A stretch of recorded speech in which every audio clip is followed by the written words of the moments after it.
Баршаңызға сәлем. Бүгін каналда өте тез дайын болатын пиццаның рецептімен бөлісемін. Видеоның соңына дейін көріп тіркелуді ұмытпаңыз. Алдымен қамырын дайындаймыз. Жылы су, ашытқы салып жақсылап араластырамыз. Одан кейін қантты, тұзымызды салып тағы да араластырамыз. Сұйық майды құямыз. Толық араласып болғаннан кейін ұнымызды салып қамыр илейтін боламыз.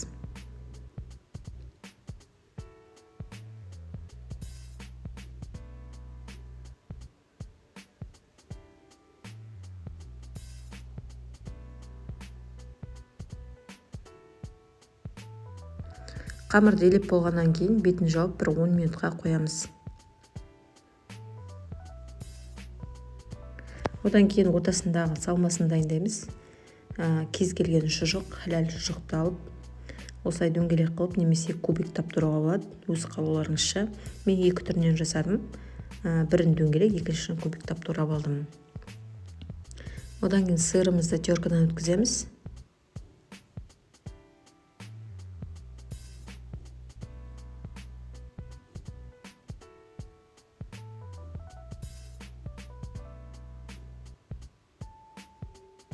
Сырымыз дайын. Енді қамырын алып, оқтаудың көмегімен жұқа қылып жаямыз.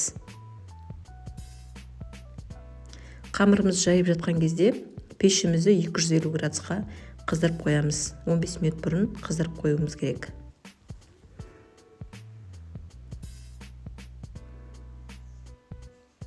Қамырымызды жақсылап жайғастырып, осылай жандарын дәл видеодағылай жасап шықсаңыздар болады, өз қалауларыңызша.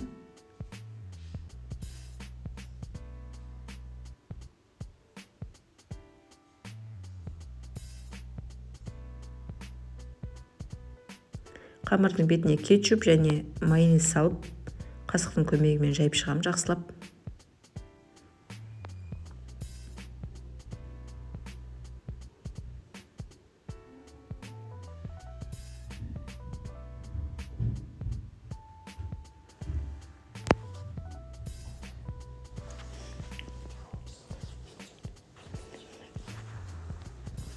Жайып болғаннан кейін шұжықтарымызды қойып шығамыз. Мен 2 түрінен жасадым. Біреуін кубиктап, екіншісін дәл осындай дөңгелек қылып. Сырымызды бетіне жағып шығамыз.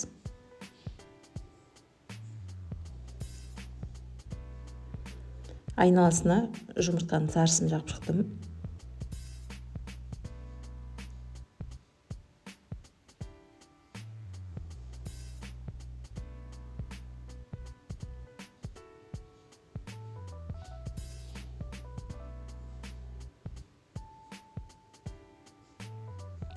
Толық жағып болғаннан кейін пешінде 7-8 минутта пісіріп алатын боламын. Пиццамыз дайын болды. Міндетті түрде жасап көріңіздер. Видеоны ұнаса лайк басып комментарий қалдыруды ұмытпаңыздар. Баршаңызға қайырлы күн. Бүгін каналымда чечевичный суп, яғни қызыл жасымақ сорпасын дайындайтын боламын. Алдымен жуаны кубик таптырып аламын.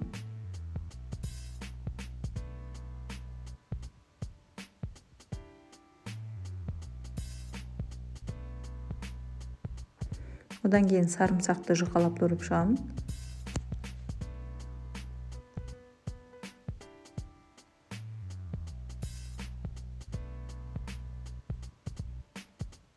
Одан кейін сәбіз бен морковымды да 4 бұрышты қылып жұқалап турап алатын боламын.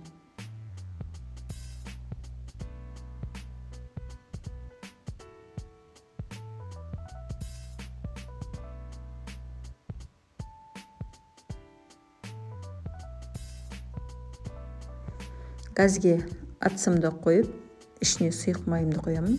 Сұйық майым қызғаннан кейін жуа мен сарымсақты салып 5 минуттай қуырып алатын боламын.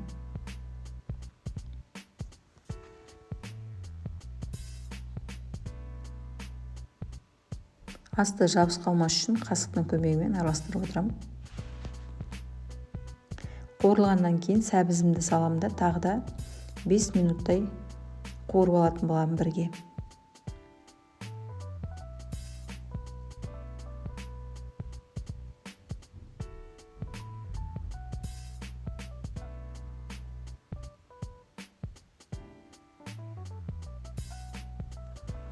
Қуырылғаннан кейін үлкен қасықпен томатный паста салдым.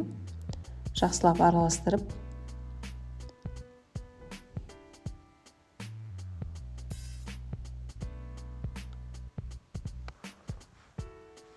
бес минутқа тағы да қойып бетін жауып қойдым. 5 минуттан кейін картоплымызды саламыз.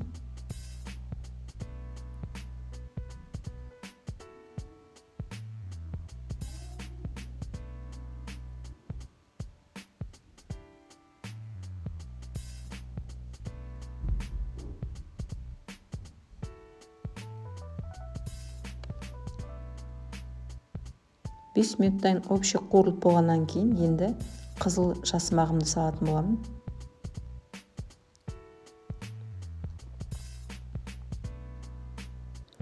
Асты жабыс қалмас үшін осылай араластырып аламын қасықтың көмегімен.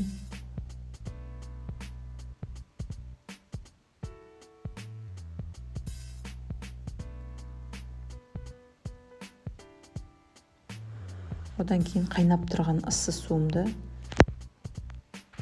толықтай құйып шығатын боламын.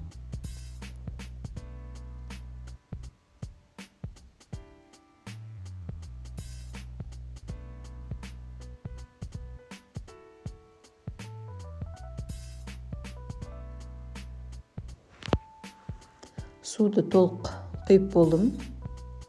Қасықтың көмегімен араластырамын да.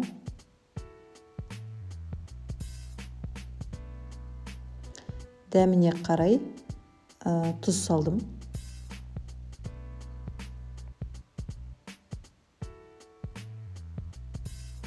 Енді бір қайнағаннан кейін астын жауып тастап, жай отта 25-30 минутқа қойып пісіріп алатын боламын.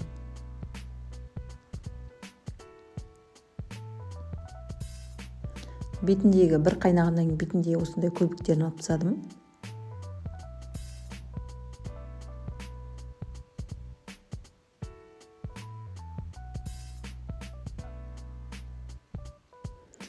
Қайнағаннан кейін астын жай отқа басып 25-30 минутқа пісіріп алдым.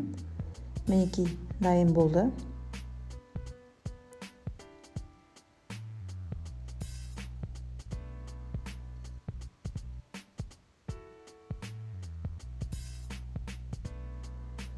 Енді дәл осы күймен миксердің көмегімен араластырып аламын.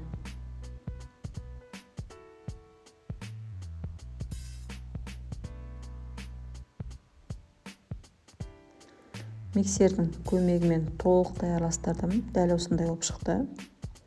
Енді еріп тұрған сары майымды осылай газге ысытып, ішіне универсал приправа және қызыл бұрыш, паприка және қара бұрыш салып араластырамын. Дәмдеуіштердің барлығын толық салып 5 минуттай, тек қана 5 минуттай араластырып, сорпама салатын боламын. Бұл сорпаның дәмін келтіру үшін және қош иіс беруші.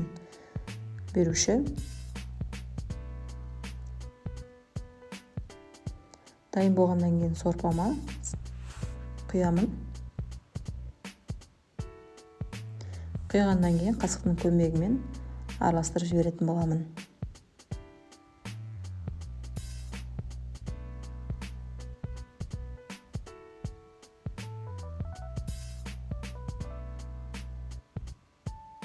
Сорпамыз дайын болды. Бізге ас болсын. Міндетті түрде жасап көріңіздер. Видеом ұнаса лайк басып, комментарий қалдырып, тіркелуді ұмытпаңыздар. Міндетті түрде осы рецептпен жасап көріңіздер.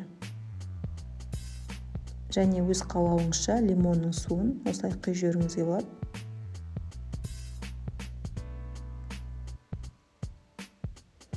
Видеом ұнаса міндетті түрде лайк басып, өз пікірлеріңізді қалдыруды ұмытпаңыздар.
Баршаңызға сәлем. Бүгін каналда королевский торттың рецептісімен бөлісетін боламын. Толық құрамды описание бөліміне қалдыратын боламын. Видеоны соңына дейін көріп, тіркеліп лайк басып комментарий қалдыруды ұмытпаңыздар. Алдымен таза ыдысымызға жұмыртқамен қантымызды салып, миксердің көмегімен жақсылап тұрып, бір келкі қантымыз ергенше бір келкі араластыратын боламыз.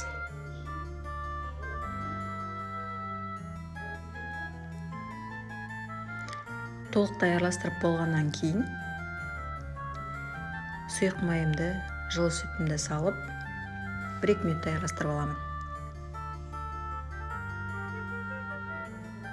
Ұнға қопсықшымыз салып, қасықтың көмегімен бір келкі араластырамыз. Ұнымызды салып, миксердің көмегімен бір келкі бисквит дайындайтын боламын. Бисквитіміз дайын. Таза 3 ыдысымызға бисквиттерімізді бөліп теңдей етіп салып шығатын боламын.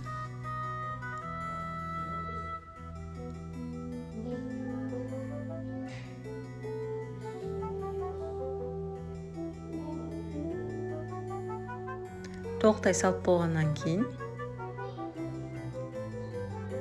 бисквиттерімізді бірдей етіп толықтай салып шыққаннан кейін какаоны салып қасықтың көмегімен бір келкі етіп араластырамын.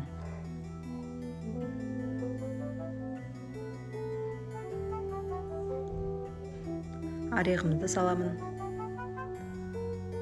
Және макты салып бір келкі етіп араластырып шығамын. Толықтай араластырып болғаннан кейін газге 180 градуста 20-25 минуттай бисквиттерімді пісіріп алатын боламын.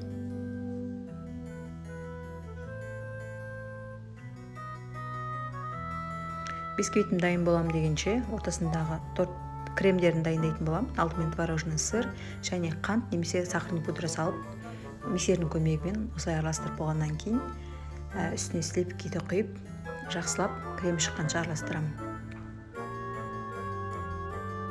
Мен бұл жерде кремге макты қосып жібердім. Сіздер қоспасаңыздар да болады.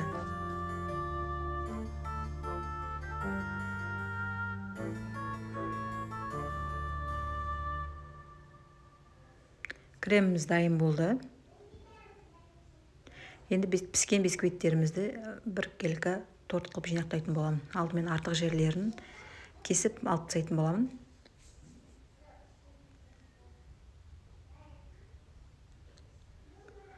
Артық жерін толық алғаннан кейін торттарымды жинақтап аламын. Алдымен осылай кальцияның көмегімен бисквиттерімді салып 4-5 қасықтай лопатканың көмегімен 4-5 крем ортасына салып шығамын.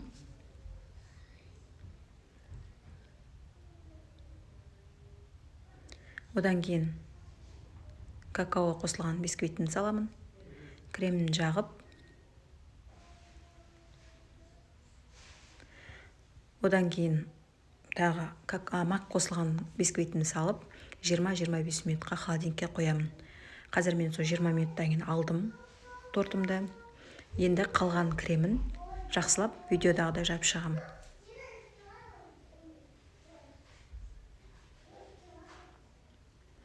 Видео ұнаса, лайк басып, комментарий қалдырып, тіркелуді ұмытпаңыздар.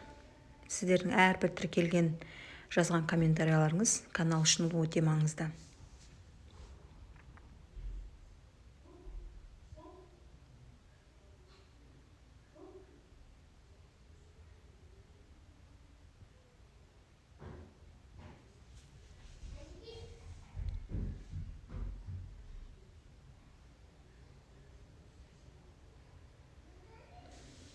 Кремді дәл видеодағыдай жазып шықсаңыздар болады.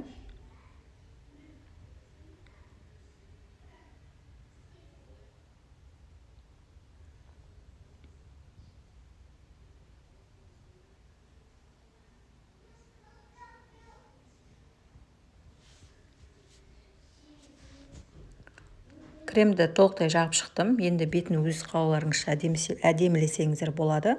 Мен қалған креммен дәл осылай насатканың көмегімен әдемілеп шықтым.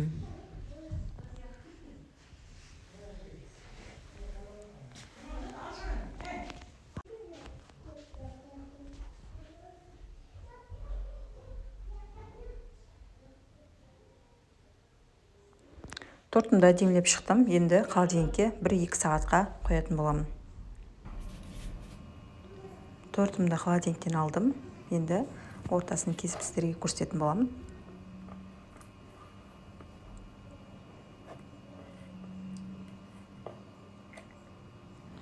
Көріп тұрғандарыңыздай, бір жасағаннан өте әдемі, идеальный болып шықты. Міндетті түрде жасап көріңіздер.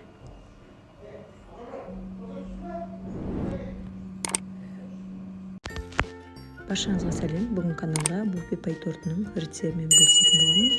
Видеоның соңына дейін көріп, ұнаса лайк басып, комментарий қалдыруды ұмытпаңыздар.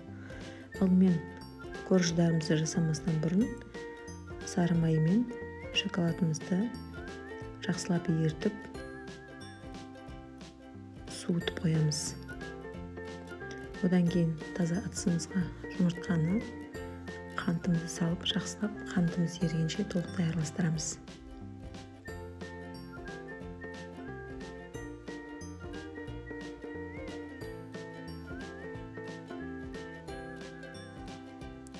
Араластырып болғаннан кейін еріп тұрған сары май мен шоколадымызды араластырып 1-2 минуттай миксердің көмегімен араластыра аламыз.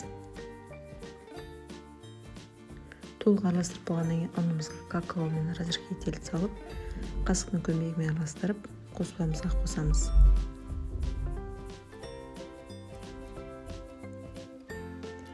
Тағы да миксердің көмегімен 1-2 минуттай араластырып аламыз. Толық араласқаннан кейін корждарымызды таза пергамент қағазға бөліп орналастыратын боламыз.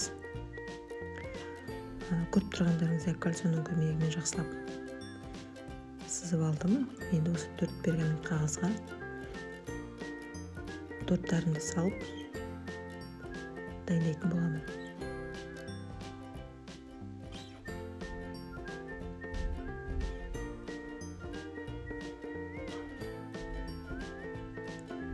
Газымды алдын ала қыздырып қойып, 180 градуста 12 минутқа қойып пісіріп алатын боламын торттарымды.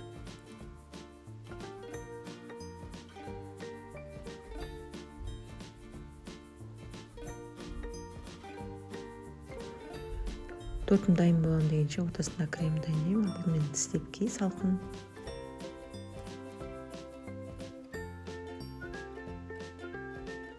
Одан кейін сахарный пудрамды салып, қантым ерігенше жақсылап араластырып аламын.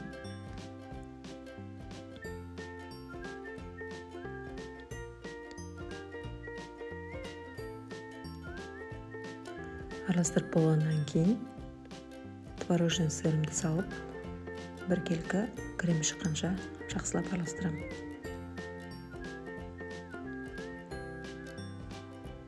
Креміміз дайын болды.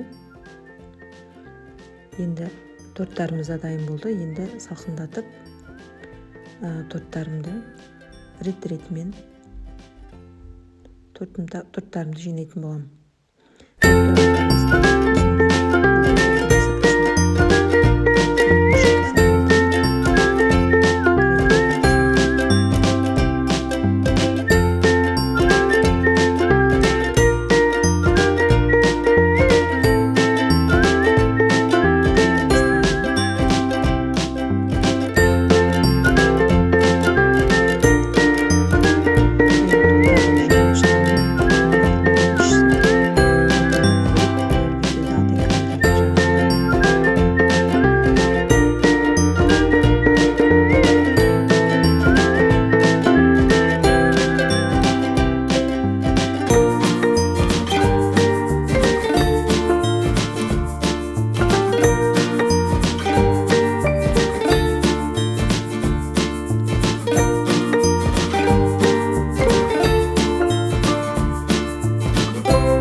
шоколадты жақсылап ерітіп аламын.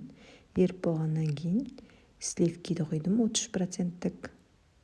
Бұл жерде сары май салсаңыздар да болады, өз қалауларыңызша. Осыны торттың бетіне жағып шығатын боламын.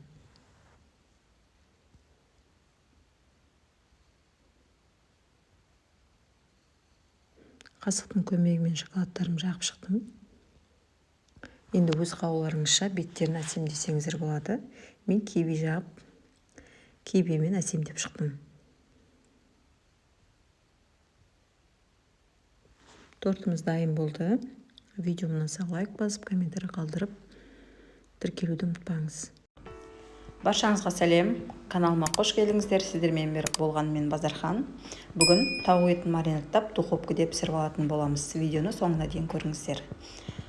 Алдымен еріп тұрған тауық етімізді алып, бетіне сарымсақты, дәміне қарай тұзын, бұрышын, зирасын және қызыл бұрышын, қара бұрышын толықтай салып шығамыз.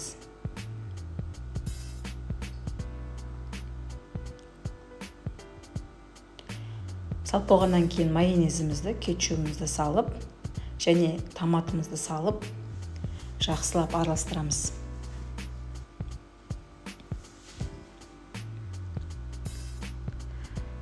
Тауығымыз араласып болғаннан кейін 2-3 сағатқа немесе 7-8 сағатқа немесе бір тәулікке қойып қоюға болады.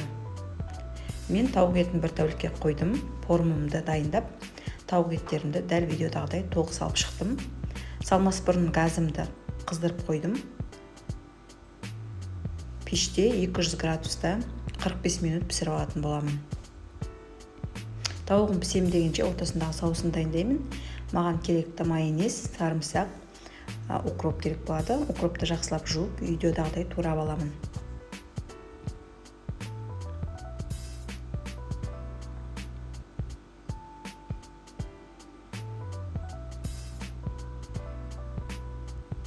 Турап болғаннан кейін укропымызды майонезге саламыз және сарымсағымызды салып,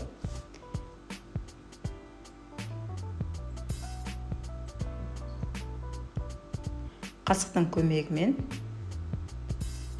үшеуін біркелкі қылып араластырып алатын боламын.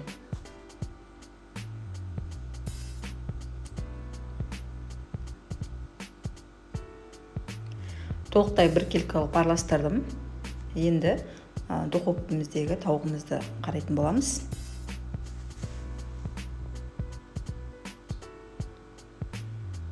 Мінекей тауығымыз дайын. Енді осыны әдемілеп тәрелкеге салып, ортасына соусымызды қойып, бетіне көк жуамызды сеуіп, дастархандарыңызға ұсына берсеңіздер болады.